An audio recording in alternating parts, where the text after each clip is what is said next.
ஒரு வீட்டில் இறந்தவங்களுடைய போட்டோ வீட்டில் வைக்கக்கூடாது. இறந்தவங்களுடைய போட்டோ வீட்டில் வைத்து வழிபாடு செஞ்சால் அந்த இறந்தவங்களுடைய சிந்தனை உங்களுக்கு அவ்வப்போது வந்து கொண்டே இருக்கும்.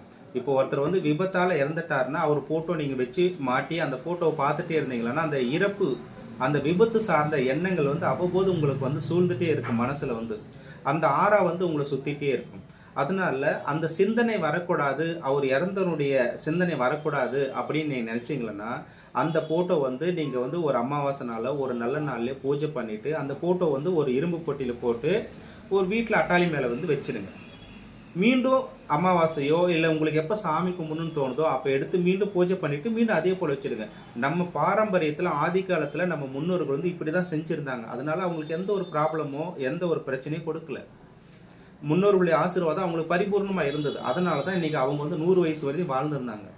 ஆனால் இன்னைக்கு நம்ம விதவிதமாக ஃபோட்டோ பிடிச்சி அதை அழகுபடுத்தி இன்னைக்கு வந்து வீட்டில் வந்து மாட்டி வச்சிருக்கிறோம். அப்படி மாற்றுறதுனால இறந்தவருடைய இறப்பு நமக்கு அவ்வப்போது உணர்த்தி கொண்டே இருக்கிறது.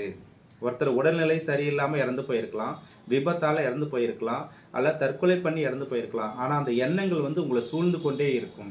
அதுதான் ஆறா. அந்த ஆறா உங்களை சூழ்ந்து கொண்டே இருக்கும் பொழுது உங்களுக்கு அந்த எதிர்மறையான எண்ணங்கள் அவ்வப்போது வந்துட்டே இருக்கிறதுனால அது மனதளவில் பாதிக்கப்பட்டு உங்களுக்கு நிறைய விதத்தில் வந்து பிரச்சனைகளும் பிரிவினைகளும் கொடுக்கும். அப்போ இறந்தவங்களுடைய சிந்தனை நல்ல சிந்தனையாக இருந்தாலும் கூட அவ்வப்போது உங்களுடைய அந்த இறப்பு விகிதம் உங்களை வந்து தொடர்ந்து அது பின்தொடர்ந்தே இருக்கும். அதனால இறந்தவங்களுடைய போட்டோவை முடிந்த அளவு வீட்டில் வந்து மாட்டக்கூடாது. நீங்கள் வழிபாடு பண்ணுங்க. ஒரு அமாவாசை நாள்லையோ இல்லை நல்ல நாளையோ எடுத்து வச்சு வழிபாடு பண்ணுங்க. 3 நாள் கழிச்சு மீண்டும் ஒரு பெட்டியில் வச்சு நீங்கள் வந்து அட்டாளியில் வச்சிடுங்க. அவ்வப்போது நீங்கள் எடுத்து வழிபாடு பண்ணால் போதுமானது. நல்ல விதமான ஆற்றலும் தெய்வ அனுகூலமும் உங்களுக்கு கிடைக்கும். நன்றி. வாழ்க வளமுடன்.